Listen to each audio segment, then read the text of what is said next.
Introducing the Fishskiff 16, the world's largest inflatable fishing vessel that can fit in the trunk of your car. We've got spot lock, we've got an outboard, and lots of deck space. Stay tuned because this is my new favorite boat. Woohoo! Behind me is the #1 inflatable boat for fishing in the world. It is the Fishskiff 16. It is a 16-foot, 4-chamber inflatable, 3-person, 1,800-pound weight capacity, epic inflatable fishing boat. It is absurdly windy today, and we already did a rough water test, and let me tell you, it is unbelievable. It is 16 foot long with an inflatable keel, so it fights through that chop like you wouldn't believe.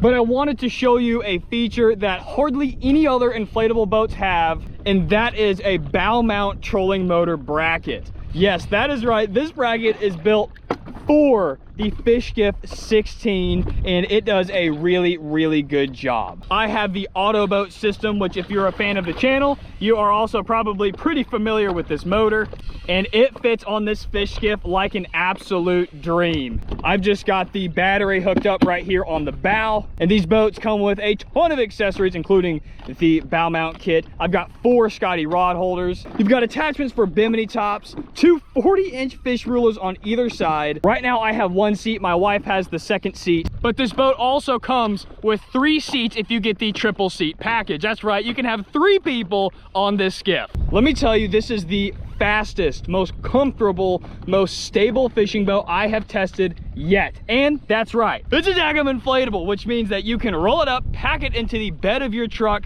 and stuff it in the closet of your apartment. It is unbelievable. It is also rated for up to a 9.9 horsepower. I have the Honda 5, but you can actually buy this boat in multiple different packages. I got the 5 horsepower package, but it also comes with the 9.9 package. It comes with a simple trolling motor package, which you can put the Autoboat Smart Head on. It also comes with a 3 horsepower electric outboard, and I think a 1.5 horsepower electric outboard. But let me tell you, the performance of this boat screams an outboard. I've got the 5, it pushes me plenty fast, as you will see, but the 9.9 is really where I think this thing would shine. It also comes with a complimentary stand-up paddleboard paddle that fits in, and you can also swap this out or add a push pull on the other side. All the attachments are both sides. Plenty of grab handles, unlimited deck space, even for 2 people to catch fish. Now back here I have a ton of stuff. I've got the fishing gear, I've got the camera gear, I've got a 3-gallon gas tank, which isn't required, but I have it because we have gone a long way today. And overall, the Fishskiff 16 has replaced my Sun Dolphin American 12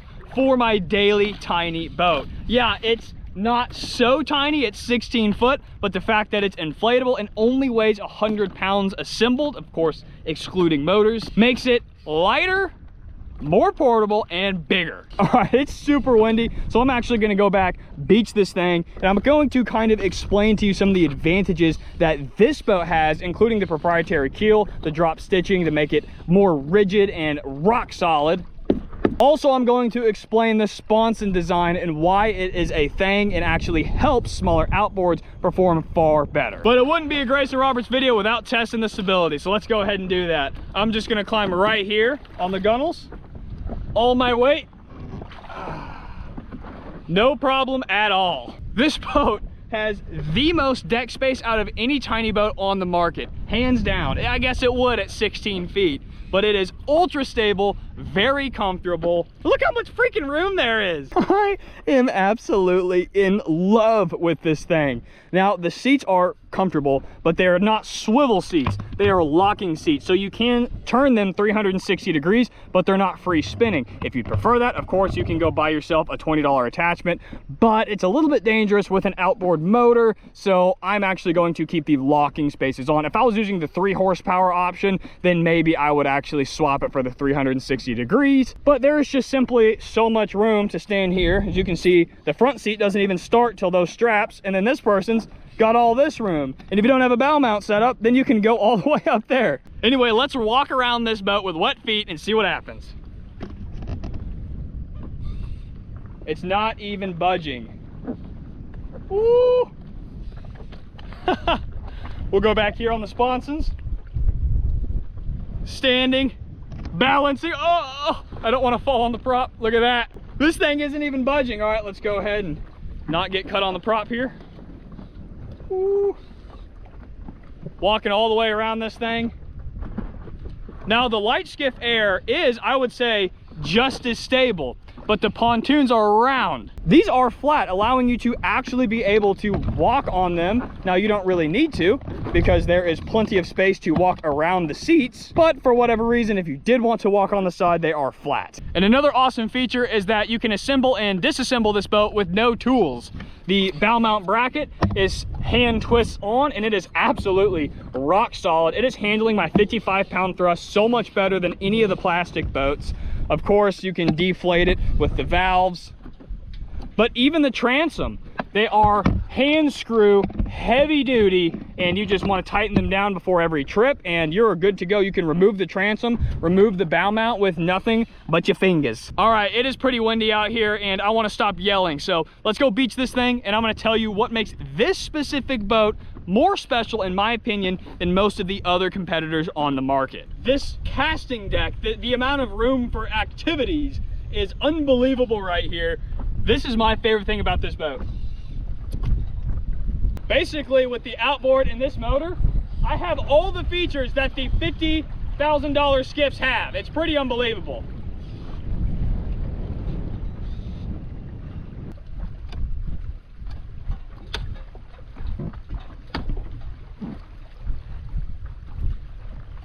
All my new boats, I always get the wife's opinion on it. Kenzie, what do you think about this new boat? Honestly. It is my favorite boat by far. Like, can I redo that? Nope, that's it. One take. All right. No, please, can I redo that? Oh wait, you gotta stand back. I accidentally grabbed your crotch. What? I accidentally grabbed your crotch. What is happening? What do you think about this boat? Okay, ask me one more time. What do you think about this boat, sweetie? It is 100% my favorite boat by far. I love it so much. That's what you said the first time. Is that it? Because that's perfect. I just wanted your opinion. I absolutely love it. Okay. Put that in there. No, folks, there was not a gun to her head to say that. She actually likes it. All right, so right off the bat, you're probably noticing it's kind of wobbling a little bit back and forth. And that is because it has a proprietary inflatable keel. Now this is part of the secret why this thing performs so well in rough seas and why we're even able to go out today. So I don't know how, there it is, how well you can see it down there, but there is in fact an inflatable keel. And that is the 4th inflatable chamber. Now this is actually a really big deal because it helps us ride through those choppy waves much smoother. It helps with tracking, of course adds more buoyancy to the boat, helps with stability, and overall just increases performance. So already, number one, that is a huge advantage that this boat has. It also has a rub rail on the keel, so when you beach it onto oysters and stuff and sticks like we've just done, right here, you can see the rub rail. It's got that same thing on the keel. And I gotta admit, I was a little bit skeptical of this bow mount situation, but we actually stopped and did a quick test with it, testing spot lock, testing all of the north heading features, and just trying to catch some fish with it. And of course, doing a fishing test because that's really the only thing I care about. It's a great cruising boat in all conditions, even really, really rough in the middle of the bay, which we have seen. But of course, it fishes really well. And this bow mount just flat out works. Now, it is actually made for the water snake because they do have a bow mount foot control, I think it's foot control, package that you can get with this. But what I did was I just got this bracket. I bought this transom mount off Amazon for 40 bucks, and then I just drilled some holes with a drill bit and mounted it myself. And it is so much more solid than any of those plastic boat transom that I have, and it does no flexing, and this thing is just so solid. It's drop stitched, which means you can increase the pressure. So all 3 chambers that you can see right here is 15 PSI. And if you don't know what that means, it is absolutely rock solid, and it doesn't feel like an inflatable when you're walking around or doing anything else like that. Also, moving back here, this kind of goofy design, these sponsons. Now, in case you don't know, a regular John boat, you know, you've got the transom, you've got the gas tank, and you've got the seat. Well, that's going to make that boat squat a little bit more. And if you want to get on plane with smaller motors, sometimes you actually have to sit on the bench up front. And you see this all the time with small inflatable 10-foot dinghies on sailboats, because what they'll do is they've got a lot of weight right on the transom, and then they'll have to sit on that front bench with a tiller handle, and then that's the only way the boat's going to get more performance. Otherwise, it'll squat. Too much weight on the stern and that bow will rise up. But with these 2-foot, maybe 3-foot sponsons, it eliminates that, and the seating position keeps you a little bit more forward anyway. So you can load up your transom with an outboard, a gas tank, and all your gear, and it's not going to affect performance at all. If the transom was right here like a John boat, it would be a lot different story. But the fact that it's up here helps it perform so much better and cuts out that squatting. So although I only have a 5 horsepower, when I'm riding it in this configuration solo, I've maxed out at 15 miles per hour. And with 2 people, we're holding as consistent anywhere from 10 to 12 miles an hour depending on the conditions. We're averaging usually around 12 with 2 people. So between the keel and the rear design, those are 2 immediate performance enhancing things that have a major leg up from any of the other competitors. Now, I love my Light Skiff Air, and it is a true kayak killer. However, this thing is more of a yacht. It's not really competing with the kayak kind of vibe. Same thing with the NS Newport inflatable that's even smaller than that Light Skiff Air. This is the big dog if you want to take 2 people comfortably, or just flat out have a bigger, more stable platform. Now, the Honda 5 package moves this thing along much nicer than any other electric outboard you could possibly get. So obviously the 3 horsepower electric package is pretty cool. It is not going to even touch this motor. Now, average speeds when you're riding solo with the 1010, not 1010, the 99, the 10 horsepower outboard, you're gonna get over 20 miles an hour. Like I said, solo, I'm hitting 15, but with 2 people reasonably, we're hitting around 12 loaded down. Now, I have a ton of gear back here, and you can just see how much room that there is. With this particular motor, it does have an internal gas tank, and you can run 40 minutes wide open, which is pretty good. But I actually went ahead and installed this today so we could go really long distances. But if you didn't have this gas tank yesterday, I was actually standing back here fishing, so you've got a lot of room between the seat and the motor, leaving all this open for fishing, which is really cool. Anyway, guys, this is my first impression of the Fishskiff 16.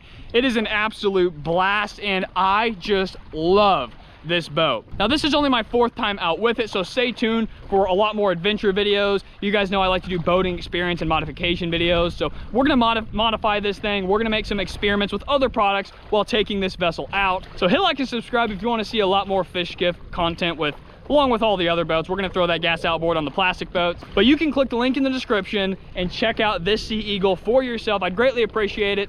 I really think that they knocked it out of the park with this big old boat that fits in the back of your trunk. Anyway, folks, as always, tight lines and God bless. Woohoo!